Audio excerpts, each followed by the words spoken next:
الله الرحمن الرحيم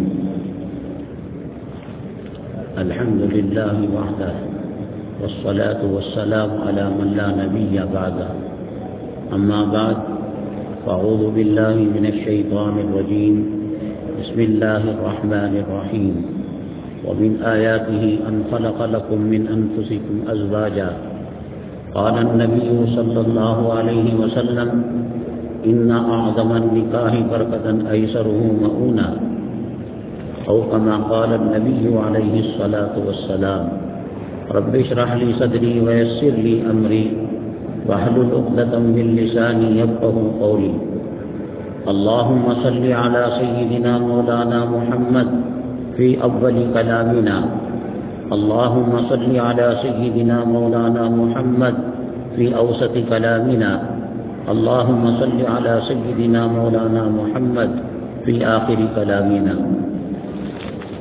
قابل قدر سامعین کرام، اللہ تبارک تعالیٰ کا بے پناہ کرم ہے اور احسان ہے. اللہ تبارک تعالیٰ نے ہمیں اپنے پاکیزہ مجلس میں، پاکیزہ جگہ میں جمع فرمایا. اللہ تبارک تعالیٰ ہمارے جمع ہونے کو، کہنے کو، سننے کو قبول فرمائے اور دونوں جہاں میں کامیابی کا ذریعہ بنائے. معزز سامعین کرام، نکاح کے تعلق سے، شادی کے تعلق سے، اصلاح معاشرہ کے تعلق سے ایک دو مرتبہ نہیں، 100-200 مرتبہ نہیں، ہزاروں مرتبہ آپ نے سنا ہوگا کہ شادی سنت کے مطابق کریں، شادی کے اندر یہ ہونا چاہیے، یہ نہیں ہونا چاہیے. لیکن وہی بات ہوئی، مرض بڑھتا گیا جوں جوں دوا کی.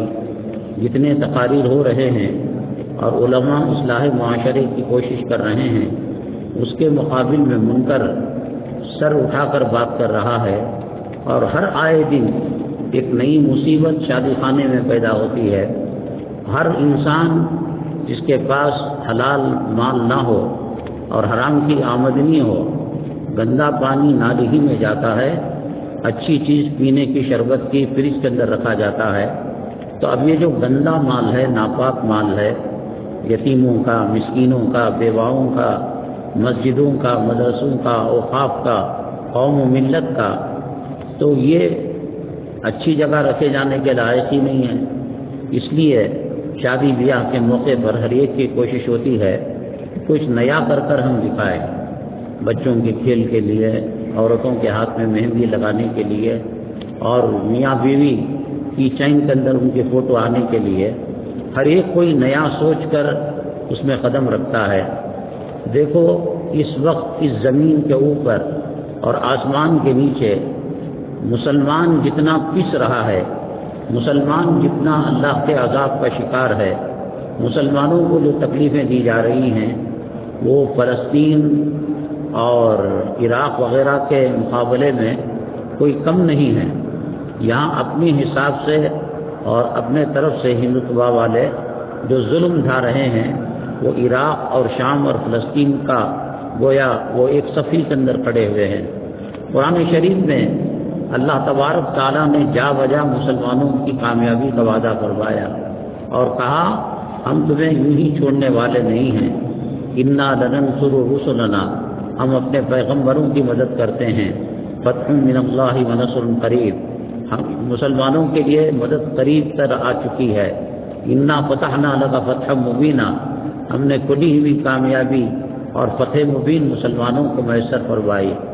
اللہ تعالیٰ نے نہ صرف کلام پاک کے اندر ان اوصاف کو بیان کیا، بلکہ اللہ کے نبی صلی اللہ علیہ وسلم کے سیرت طیبہ سے آنکھوں سے لوگوں نے دیکھ لیا کہ کس طریقے سے دشمنوں کے مقابلے میں اللہ کی مدد اور نصرت آتی ہے.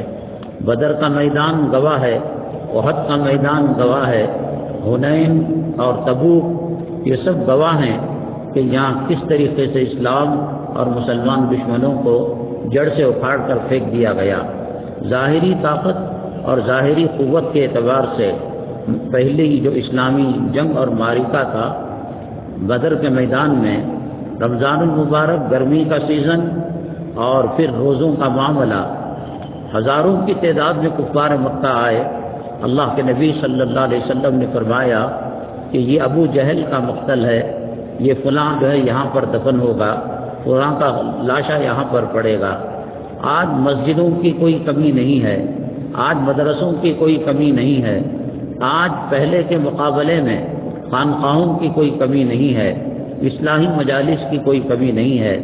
آج سے 5 سال پہلے تک کوئی نہیں جانتا تھا کہ جو ہے خانقاہ کیا ہوتی ہے، شیخ پیر و مرشد کیا ہوتا ہے، صابریہ سلسلہ، نقشبندیہ سلسلہ، یہ سلسلے کیا ہوتے ہیں، کچھ بھی پتہ نہیں تھا۔ اور فجر کی نماز میں جو تعداد آتی کسی میت کے وارثوں کی تعداد سے بھی زیادہ کم ہوا کرتی تھی۔ اللہ تعالیٰ نے دین کے کام کو بہت طبقوں کے ذریعے سے جماعت اور تحریک، تنظیم، مدارس، مکاتب، خانقاہ کے ذریعے سے پھیلایا۔ اور جیسے اللہ کے نبی صلی اللہ علیہ وسلم نے فرمایا، ایک وقت وہ آئے گا کہ دنیا کے ہر کچے پکے گھر کے اندر اسلام داخل ہو جائے گا۔ جنگلوں کے اندر آج صبح ہی میں دیکھ رہا تھا، دنیا کے نقشے میں افریقہ کے بعض جو حصے ہیں وہ سب سے زیادہ غریب تر حصے ہیں، حتیٰ کہ رات کا کھانا چکنی مٹی کو کلا کر اوپر سے گڑھے میں رکھا ہوا پانی استعمال کر لیتے تھے۔ آج جھگڑے ہوتے ہیں، نمک زیادہ ہو گیا، نمک کم ہو گیا، آج گوشت گلا نہیں گلا، وہ مٹی کھا کر مدرسے کے بچے اللہ کے قرآن کی حفاظت کر رہے ہیں۔ بہرحال ظاہری شکل و صورت کے اعتبار سے مسلمانوں کی کامیابی کے وعدے ہیں اور مسلمانوں کے فتح یابی کے وعدے ہیں۔ جس وقت قیصر اور روم اور کسریٰ دنیا کے وقت کے فرعون تھے اور بعض لوگ یہ سمجھ رہے تھے کہ بہت جلد یہ ختم ہو جائیں گے روم والے، اللہ تبارک تعالیٰ نے آیتوں کو نازل فرمایا، الف لام میم غلبت الروم۔ ایسے وقت میں جب کسریٰ کا قیصر کا بول بالا تھا، اللہ تعالیٰ نے فرمایا کہ روم غالب ہو کر رہے گا، اور ویسے ہی اللہ تعالیٰ نے کامیابی نصیب فرمائی۔ مجاہدین اور سپہ سالار جب سمندر کے پاس جاتے کشتیوں کو جلا دیتے تھے اور کہتے واپس آنے ہی کا نہیں، یا تو شہید یا تو غازی بن کر ہم زندگی گزاریں گے۔ اور بیت المقدس مسجد اقصیٰ، کن حالتوں کے اندر اللہ نے ان کی چابیوں کو حضرت عمر بن الخطاب رضی اللہ تعالیٰ عنہ کے قدم مبارک کے اندر ڈالا۔ تو اللہ کیا اپنا وعدہ پورا نہیں کر رہا ہے؟ مسلمانوں کی مدد کہاں ہو رہی ہے؟ ان کے اوپر استنجا کیا جا رہا ہے، ان کی ٹوپی کو پیروں سے روندا جا رہا ہے، اور خاوند کو پلر اور ستون سے باندھ کر بیوی کی عصمت دری یہ شرابی کتے کر رہے ہیں، اور مسلمان علاقوں کے اندر ان کو کاروبار کرنے نہیں دیا جا رہا ہے۔ وہ اگر آ بھی جاتے ہیں مار کر پیٹ کر ان کو قتل کر دیا جاتا ہے۔ نہ ہوائی جہاز کا سفر محفوظ ہے، نہ ٹرینوں کا سفر محفوظ ہے، نہ اپنے علاقوں کے اندر اپنے ایمان و اسلام کی بقا کے ساتھ مسلمان محفوظ ہے۔ اللہ کے نبی جناب محمد الرسول اللہ صلی اللہ علیہ وسلم نے فرمایا کہ ایک وقت وہ آئے گا کہ اسلام اجنبی ہو جائے گا، اسلام اور مسلمان اجنبی ہو جائیں گے۔ آج وہ صورتحال ہے۔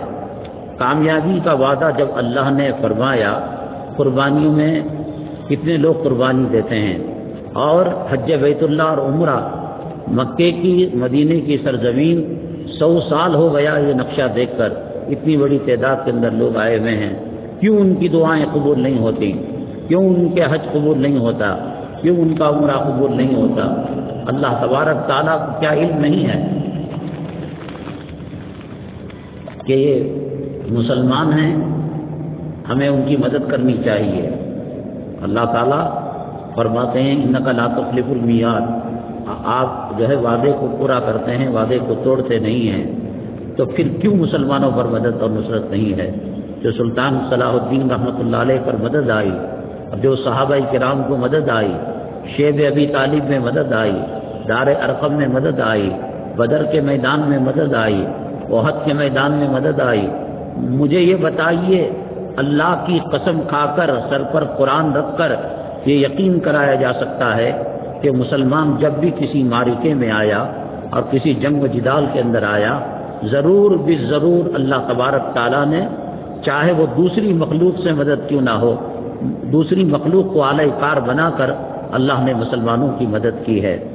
خانہ کعبہ کو بچانے کے لیے ابابیل چڑیا کا استعمال فرمایا، ابرہا ہاتھی لے کر آیا، اللہ تعالیٰ نے کنکریوں کے ذریعے سے ان ہاتھیوں کو تباہ کر دیا، برباد کر دیا۔ ایک تاریخ رہی ہے۔ ہاں ضرور کبھی باطل غالب آ جاتا ہے اور حق شکست کھا جاتا ہے۔ ہر دور کے اندر ایسا ہوتا ہے کہ نمرود کا بھی کچھ ناچنے گانے کے دن تھے، ابراہیم علیہ السلام کے مظلومیت کے دن تھے، فرعون کے ناچنے گانے کے دن تھے، اور موسیٰ علیہ السلام اور حضرت ہارون علیہ السلام کے چھپنے کے دن تھے۔ حالات آتے ہیں اور اس کے اندر بظاہر یہ نظر آتا ہے کہ باطل سر اٹھا کر جی رہا ہے، اور اتنے حالات آتے ہیں، اتنے حالات آتے ہیں، اللہ تعالیٰ فرماتے ہیں کہ یہ لوگ کہنے لگتے ہیں زبان سے متی نصر اللہ، کب اللہ کی مدد آئے گی؟ اللہ فرمائیں گے الا ان نصر اللہ قریب۔ آپ کو ممکن ہو یہ باتیں سر سے اوپر ہو کر جا رہی ہیں، جن کی گودوں کے اندر دودھ پیتے بچے شہید ہو رہے ہیں، اور جن کے گھروں کے اندر گھر کو تباہ برباد کر دیا گیا، سڑک پر بیٹھ کر وہ زندگی گزار رہے ہیں، اور ایک ایک مسلم عورت کے ساتھ یا امریکہ کے جو کتے ہیں حرامی، وہ 18 لوگ اس کے ساتھ بدکاری کرتے ہیں۔ آپ کو یوٹیوب کے اندر گندی چیزوں کے دیکھنے سے فرصت ملی ہے تو 2-4 منٹ آپ ڈاکٹر عافیہ صدیقہ کے بارے میں معلوم کریں۔ ہڈیوں کے اوپر چمڑے کا ٹکڑا، اللہ کے نبی صلی اللہ علیہ وسلم نے فرمایا وہ مومن ہو نہیں سکتا من لم یہتم بامور المسلمین فلیس منا، جو مسلمانوں کے حالات کو جانتا نہیں۔ ہاں یہ پوچھو ڈالر کی قیمت کیا ہے، ریال کی ویلیو کیا ہے، اور کرنسی کی ویلیو کیا ہے، لیکن ان کو یہ پتہ نہیں کہ ہمارے بھائیوں اور بہنوں کے ساتھ کیا معاملہ کیا جا رہا ہے۔ اگر دل میں دھڑکتے ہوئے دل میں درد ہے، ہمدردی ہے، خیر خواہی ہے، چپکے سے کمبل اوڑھ کر ڈاکٹر عافیہ صدیقہ کی فوٹو دیکھیں اور پھر اپنے آپ سے پوچھیں کیا ہمیں عید کرنے کا حق ہے، کیا ہمیں خوش ہونے کا حق ہے، کیا ہمیں جو ہے مجلسیں قائم کرنے کا حق ہے؟ اپنے ضمیر سے پوچھیے۔ بہرحال حضرات، بات لمبی ہوتی جا رہی ہے، مختصر یہ کہ اللہ کی مدد مسلمانوں کے ساتھ شامل کیوں نہیں ہے؟ دیکھو، ایک تو ہوتا ہے بوتل میں بنک سے پیٹرول لے کر آتے ہیں 2 لیٹر پیٹرول، اور ایک ہوتا ہے سائیکل شاپ کی دکان کے اندر مٹی کے کلر کا اور پیٹرول کا رنگ اس کے اندر ہوتا ہے۔ تو گاڑی جو چلتی ہے ورجنل پیٹرول سے چلتی ہے، اور جو وہ پانی ہے نہ پینے کے لائق ہے نہ کپڑے دھونے کے لائق ہے۔ اللہ کی مدد کا جو وعدہ ہے وَأَنْتُمُ الْأَعْلَوْنَ إِن كُنتُم مُؤْمِنِينَ، تم ہی سر بلند رہو گے، اللہ کی مدد تمہیں ملے گی بشرطے کہ تم مومن ہو۔ مسلمان کس کو کہتے ہیں؟ منافق کس کو کہتے ہیں؟ کافر کس کو کہتے ہیں؟ مشرک کس کو کہتے ہیں؟ مومن کس کو کہتے ہیں؟ مسلمان کس کو کہتے ہیں؟ آپ پہلے یہ دیکھیں گاڑی پیٹرول سے چلتی ہے، اور پیٹرول کس چیز کو کہتے ہیں؟ اللہ کا وعدہ مسلمانوں سے ہے، تو یہ مسلمان اللہ کی نگاہ میں کیسے؟ آئی ڈی کارڈ کے اندر مسلمان لکھانے سے، یا یہ کہ آدھار کارڈ میں، پاسپورٹ میں، راشن کارڈ نہیں؟ اللہ کسے مسلمان سمجھتے ہیں؟ قرآن میں اللہ نے فرمایا وَمِنَ النَّاسِ مَن يَقُولُ آمَنَّا بِاللَّهِ، بہت سارے لوگ کہتے ہیں ہم اللہ پر ایمان لے کر آئے۔ اللہ فرماتے ہیں وَمَا هُمْ بِمُؤْمِنِينَ، حقیقت یہ ہے کہ وہ مومن نہیں ہیں۔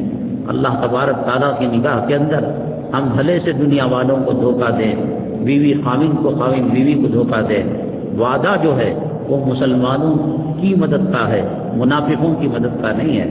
جمعہ ریڈی میڈ جبہ پہن کر آنے کا نام اسلام نہیں ہے۔ قربانی کے دنوں میں رواس کا گوشت فریزر میں رکھ کر ہڈیاں چھڑے بانٹنے کا نام قربانی نہیں ہے۔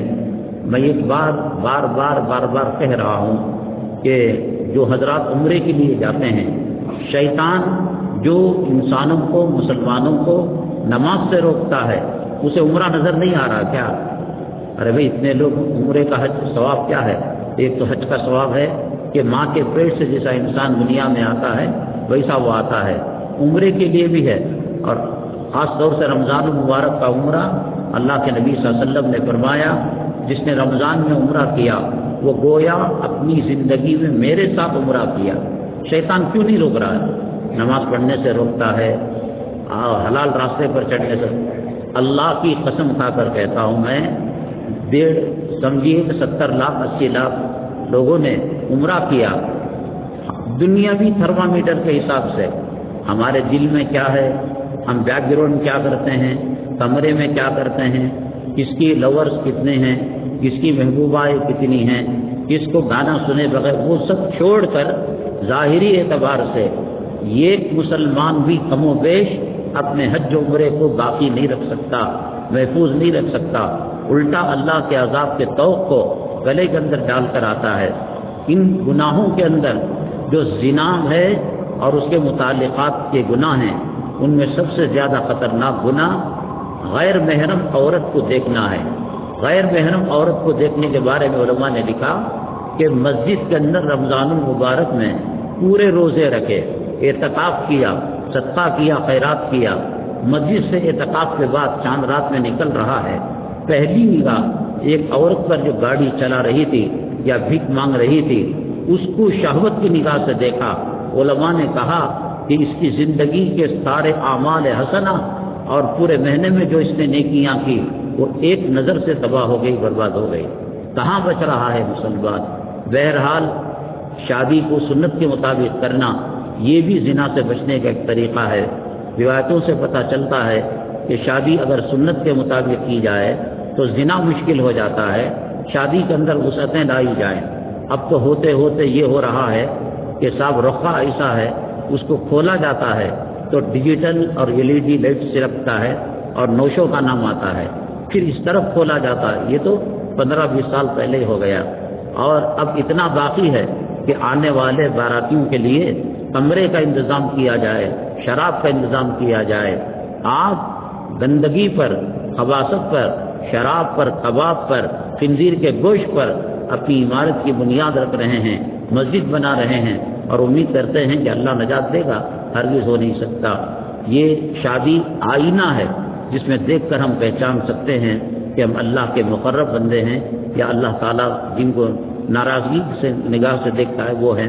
اللہ تبارک تعالیٰ میاں بیوی میں الفت محبت پیدا فرمائے، اللہ تعالیٰ صحیح سنتوں پر ہمیں عمل کرنے کی توفیق نصیب فرمائے۔ حاضرین مجلس نکاح خوانی کی اجازت ہے۔ الحمدللہ رب العالمین۔ 1 منٹ ذرا اجابہ قبول کرا لیں۔ چلو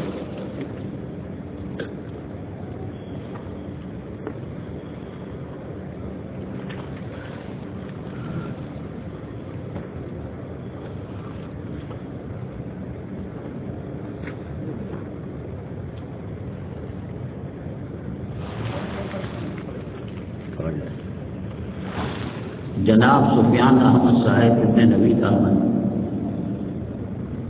سمیر پاشا صاحب کی وکالت سمینہ بانو سلمہ سے سرویر پاشا، انصر پاشا، مبارک صاحب ان کی گواہیوں میں، واجد پاشا صاحب کی گواہی میں 9 گرام سونا بشکل زیور مہر معجل ابھی ادا کیا جا رہا ہے، اس کے عوض آپ کا نکاح کیا جا رہا ہے، کہ آپ نے قبول کیا؟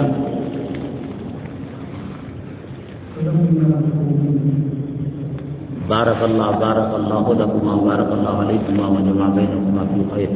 الحمد للہ رب العالمین، والصلاة والسلام علی سید المرسلین وعلی آلہ وصحبہ اجمعین ومن تبعهم بإحسان إلی یوم الدین۔